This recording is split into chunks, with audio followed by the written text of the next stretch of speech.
What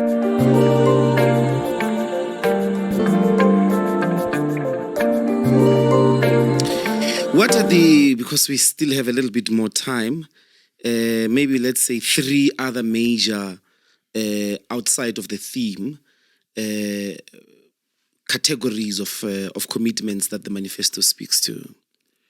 I think the major commitment that comes additional to it's our commitments on education. Our commitments on education, from early childhood development, primary education, high school education to higher education. It's a much more comprehensive one, because we say that the entire education system should be digitized. Well, we are in a digital world now. Whatever we can say, if we're not fully in a digital world, we are going to make sure that each and every household has got a smartphone or a gadget. And then with zero-rate educational content. I don't know why now, in the digital world, we don't have a zero-rated digital library where these basic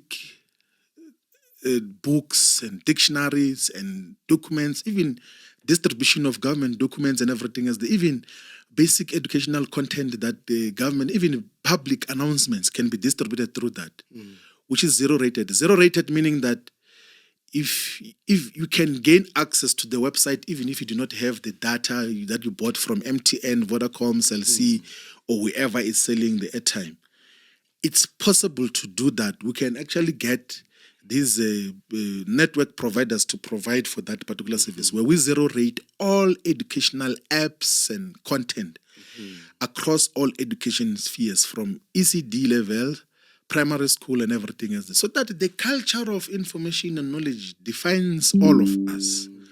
We need a much more conscientized society like that is aware of just what is happening everywhere, because the situation that actually prevailed for us, the last generation which went to high school without cell phones, is that we did not have a lot of knowledge as to what are the career options post-secondary.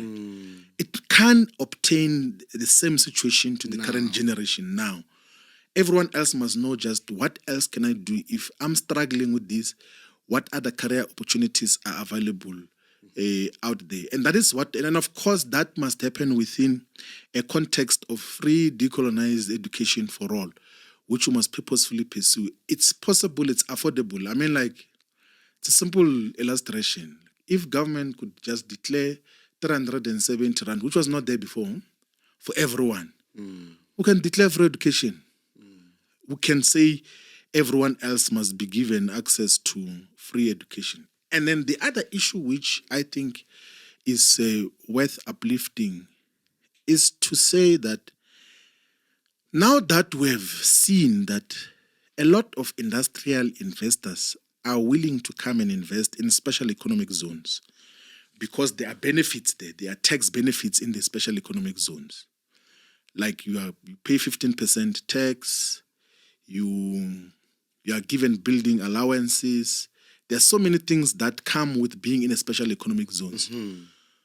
Why can't we then declare the entirety of South Africa that doesn't have industry as special economic zones?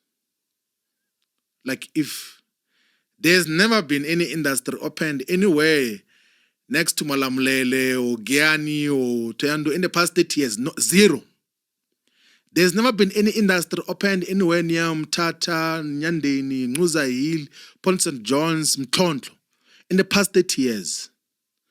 Why are we not making those areas in OR Tambo district to be a special economic zones where we will then get to attract industrial investors? There's a lot of natural resources that are available in those districts, but there's nothing that is happening because there's no incentive for industries to go and establish factories there.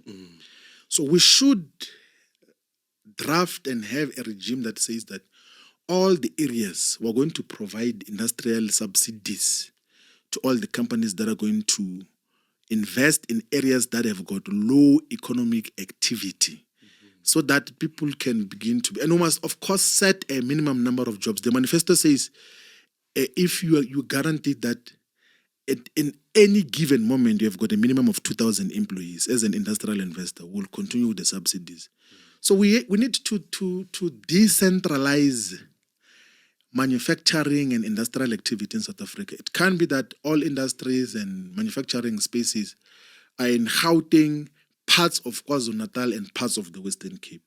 Let's decentralize this development in a manner that is much more sustainable. Thank you very much. Yes. Thank you very much. The last one. Yes. I said 3, yes. Yes. Then the last one which we have to deal with is this issue of building state capacity. That there are so many areas which we can have internal capacity where we abolish tenders, like on the daily functions of government, of building of roads, of building of schools, of cleaning, of just the maintenance of public infrastructure. That we need proper internal capacity.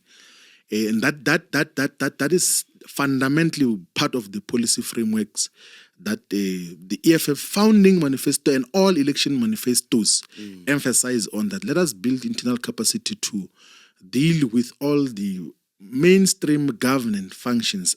Unless if there's something which government is not doing every day and it's not necessary for you to do. Everything else that government does must do internally. And that deals decisively with the question of corruption.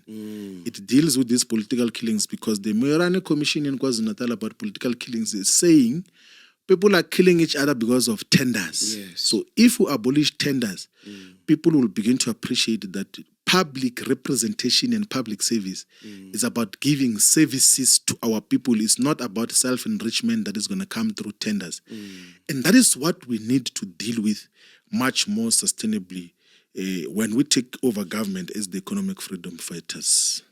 Thank you very much, DP. That concludes part 1 of the manifesto conversation. We're going to have 2 additional parts. And I'm hoping that all of us stay tuned.